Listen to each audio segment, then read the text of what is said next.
So you're considering studying medicine in the US? Well, you've come to the right place. Hi, my name is Kutemwa and welcome to US application. I am an international student in my second year at Xavier University of Louisiana in New Orleans, and I came as a chemistry pre-medicine major. I switched, but that's a story for another day. So medical school is very, very different from the way it is in other countries, which is the importance of me making this video, just to let you know what to expect, and also if that's a factor in you actually deciding to go to medical school. So the first thing that's different about medical school in the US is that you need to apply as a graduate. It's a graduate school. So that means that if you want to go to medical school as a person who just graduated high school, you have to first complete a degree and then go to medical school. So the thing about that degree is it really differs. Most people would go for biology pre-med, of course, because medical school is focused on biology. So having that background, taking those classes would be very helpful in medical school. That makes sense. But the thing about it is medical schools have a list of courses that you need to have taken as an undergraduate and not a major. So that means that you can choose practically any major that you want as long as you fulfill those courses. Like I, for example, was chemistry pre-med. I know a bunch of people who are biology pre-med. So business pre-med. So they're studying these business classes, but also making sure that they fulfill all those prerequisites for them to go to medical school. So it really depends on what your focus is. I know people who are also psychology pre-med, so they want to go into the field of psychology, but of course they have to go through medical school, but they are using that undergraduate time to get a good background in psychology.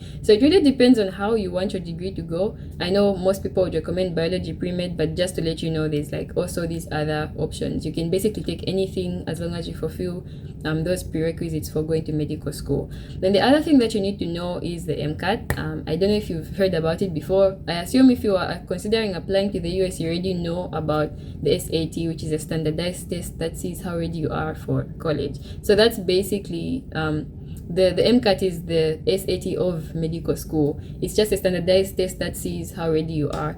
And most schools, I think there are very few, if any, that don't require the MCAT for admission, but it's basically just like a rite of passage. You have to take the MCAT. And most people take it during their undergraduate degree. I know at Xavier, which is a very it's a school that's really focused on the pre-medical path, so I've learned a lot about applying to medical school from being here, but most people take it in their junior year, like the summer of their junior year, before going into their senior year, so that by the time they're finishing their undergraduate study, they already have those MCAT scores and they can apply early to their medical schools. So there's the MCAT exam, which is known to be very hard and it has a lot of information in it, but I'm very sure that the right test prep, going to a good school that teaches you all those undergraduate courses will really prepare you for the MCAT so that you can be a good applicant to medical school. And that's another thing, medical schools are very, very competitive, and so of course I've mentioned the MCAT, but also your grades will play a very big factor in whether you get accepted into medical school or not.